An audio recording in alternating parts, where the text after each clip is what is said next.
Okay sir, బాగా గుర్తుపెట్టుకోండి. Trading లో లాస్ ఎప్పుడు వస్తుంది? ట్రేడింగ్ లో లాస్ ఎప్పుడు వస్తుంది అంటే, ఫస్ట్ మనం ఏం చేస్తామంటే చార్ట్ ని చూడకుండా ట్రేడ్ చేస్తామండి. ఫస్ట్ మిస్టేక్ ఎక్కడ వస్తుందంటే, చార్ట్ ని చూడకుండా ట్రేడ్ చేస్తాం. ఇప్పుడు ఏమవుద్దంటే చార్ట్ ని చూడకుండా ట్రేడ్ చేస్తున్నప్పుడు ఇది up trend, up or down అన్న విషయం మనకి ఏమీ తెలియదండి. దానివల్ల ఏంటంటే మనం ఏదో ఒకటి పెట్టేస్తాం, ఇక్కడ లాస్ వస్తుంది.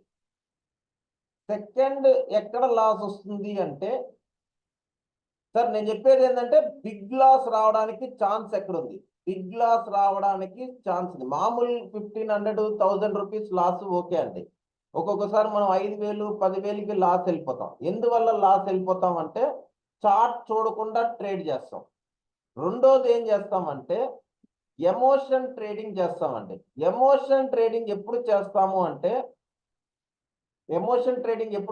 అంటే, మనం కొన్ని వస్తాయండి. మార్కెట్ అప్ వెళ్తా ఉంది, ఒక రెడ్ క్యాండిల్ పడంగానే అబ్బాయి ఇది ఇంకా కిందకి వెళ్ళిపోతుందేమో ఊహిస్తామండి. థింకింగ్, ఊహతో ట్రేడింగ్ తీసుకుంటాం. ఊహతో ట్రేడ్ చేసామంటే ఖచ్చితంగా లాస్ అనేది తీసుకుంటాము. ఎమోషనల్ ట్రేడింగ్, ఎమోషన్స్ ఏమి లేవండి ఇక్కడ. అందరికీ మనీ కావాలి. మనీ వద్దన్న వాళ్ళు ఎవరు ఉండరు. అందరికీ మనీ కావాలి. కానీ ఎలా తీసుకోవాలంటే ఈ ఎమోషన్స్ ని ఎందుకు మనం వాడుతున్నామంటే ఈ ఎమోషన్స్ ని మనం తీసుకోరాదు. ఈ రోజు నేను చాలా ఎమోషన్ అయిపోయానండి. లైవ్ లో చూసారా, ఆర్డర్ మిస్ అయిపోయేటప్పటికి ఎమోషనల్ అయిపోయాం. ఎందుకంటే ట్రెండింగ్ మార్కెట్ లో ఎమోషనల్ అయిపోయాం. ఈ ఎమోషన్ వల్ల ఏమవుద్దంటే థింక్ మేజర్ ప్రాబ్లం ఎమోషన్ వచ్చినప్పుడు చార్ట్ ని చూడము. ఎమోషన్ ఎందుకు చార్ట్ మనం చూడమంటే, చార్ట్ చూసి ట్రేడ్ చేసిన వాళ్ళంతా 100% సక్సెస్ అండి. 100% సక్సెస్ అవుతారు చార్ట్ చూసి ట్రేడ్ చేసే వాళ్ళు. ఇలా మనం ఎమోషనల్ ఎప్పుడు వస్తుంది అంటే, ఫస్ట్ కండిషన్ ఏంటంటే మనం కళ్ళతో చార్ట్ చూడట్లేదు కాబట్టే మనం ఎమోషన్ అవుతాం. ఇక్కడ మనం బిగ్ లాస్ తీసుకోవడానికి స్కోప్ ఉండే ఇంకో పాయింట్ ఏంటంటే, బయ్యింగ్ జోన్ లో రిపీటెడ్ సెల్ ఆర్డర్స్ తీసుకుంటామండి. ఇప్పుడు ఒకసారి సెల్ ఆర్డర్ తీసుకున్నాం, ఎస్ఎల్ హిట్ అయిపోతుందండి. మళ్ళీ సెల్ ఆర్డర్ తీసుకుంటాం, మళ్ళీ సెల్ ఆర్డర్లే తీసుకుంటాం. కానీ బయ్యింగ్ జోన్ లో బై ఆర్డర్ తీసుకుంటేనే ఎక్కువ ప్రాఫిట్ వస్తుంది. ఒకవేళ సెల్ ఆర్డర్ తీసుకున్నారా, ఒక్క ఎస్ఎల్ కొట్టిందా బయట వచ్చేయండి. 1500 లాస్ అయిందా బయట వచ్చేయండి. మళ్ళీ సెల్ ఆర్డర్ తీసుకోవద్దండి. ఓకేనా? ఇది నా ఎక్స్పీరియన్స్ అండి. మోస్ట్ ఆఫ్ ది ట్రేడింగ్ నేను ఎక్కడ తీసుకుంటామంటే, ఒక్కసారి బయింగ్ జోన్ లో ఉన్నప్పుడు సెల్లింగ్ ఆర్డర్స్ తీసుకుంటాం, సెల్లింగ్ జోన్ లో ఉన్నప్పుడు బయింగ్ ఆర్డర్స్ తీసుకుంటాం. ఇక్కడ మనకి ఆటోమేటిక్ గా ఏమవుద్దంటే దేవుడు కూడా మనల్ని కాపాడలేరండి. సార్ ఒకటి బాగా గుర్తుపెట్టుకోండి. మీరు చెప్పారు కదా, మనం ఎవ్వరు కానీ మైండ్ పరంగా తక్కువ ఏం లేదండి. మేబీ చదువులో ఏమైనా మీ కొంతమంది ఎక్కువ, కొంతమంది తక్కువ చదువుంటారేమో కానీ మైండ్ పరంగా అందరికీ ఈక్వల్ మైండే అండి. కొంతమంది దీన్ని వాడతారు, కొంతమంది వాడరు. వాడిన వాళ్ళు సక్సెస్. మైండ్ లో మనం ఏం వాడాలంటే లాజిక్ ని మనం వాడాలండి. లాజిక్ ని బేస్ చేసుకొని చూసి ట్రేడ్ చేయాలి. ఏం చూడాలి? మన వర్క్ ఏంటండి? ఎవ్రీడే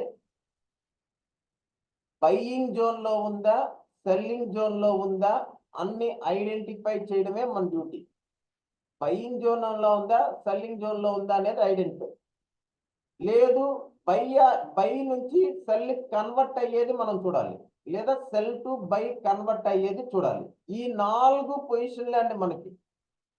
ఫస్ట్ అందరూ ఇంకో మిస్టేక్ ఏం చేస్తారంటే, ఫోర్త్ మిస్టేక్, ఇది అనలైజ్ చేయకుండా ఏ జోన్ లో ఉందో థింక్ చేయకుండా డైరెక్ట్ ఆర్డర్స్ తీసుకుంటారండి. ఇక్కడ ఈ 4 కేటగిరీస్ లోనే మనం హ్యూజ్ లాస్ అనేది ఫేస్ చేస్తాం. రిమైనింగ్ ఈ 4 కండిషన్స్ కానీ మీరు లైఫ్ లో చేయకపోతే నెక్స్ట్ 1 year లో మీరు మిలియనర్ అండి. నేను కూడా నష్టపోతాను, నేను కూడా నష్టపోతాను. మీరు డిఫరెన్స్ ఏం లేదండి. కంప్యూటర్కి మీరు డిఫరెన్స్ తెలీదు. నేను ఎక్కడ లాస్ అయ్యానో నా పాత ఎక్స్పీరియన్స్లో ఇది ఈ రోజు రిపీట్ చేసినా ఈ రోజు కూడా లాస్ అండి. మార్నింగ్ పిఈ డైరెక్షన్లో మిస్ అయిపోయాం, ఆర్డర్ మిస్ అయిపోయాం అని చెప్పి మళ్ళీ పిఈ ఆర్డర్ తీసుకున్నాం. ఆబ్వియస్గా ఏమైంది? 0 అయింది. సో ఇక్కడ loss. So PE order direction లో ఉన్నప్పుడు సిఈ ఆర్డర్ తీసుకున్నామా ఆబ్వియస్ గా 0 అయిపోతాం. క్లియర్ అండి అందరికి? ఈ 4 పాయింట్స్ క్లియరా? ఇప్పుడు నెక్స్ట్ డ్యూటీ ఏంటంటే, ఇప్పుడు మన డ్యూటీ ఏందండి? లైవ్ మార్కెట్ లో మన డ్యూటీ ఏంది?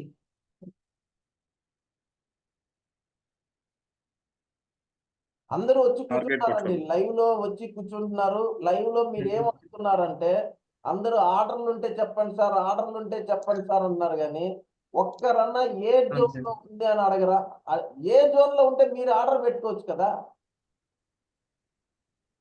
సెల్ జోన్ లో ఉంది, 20 రూపాయల్లో 30 రూపాయలు ఉన్న స్ట్రైక్ ప్రైస్ తీసి నువ్వు పెట్టుకోవచ్చు కదా. ఇప్పుడు పుట్ ఆర్డర్ ఉంది, ఇది నీకు కావాల్సింది ఆర్డర్ కాదండి, బాగా గుర్తుపెట్టుకోండి. ఆర్డర్ లో ఏ ఆర్డర్, ఇప్పుడు ఆర్డర్ పెట్టాం, ఆర్డర్ పెడితే ఎంతమంది తీసుకున్నారండి? ఆర్డర్ పెడితే తీసుకున్న వాళ్ళు తీసుకుంటారు, మిగతా వాళ్ళు చూస్తా ఉన్నారు.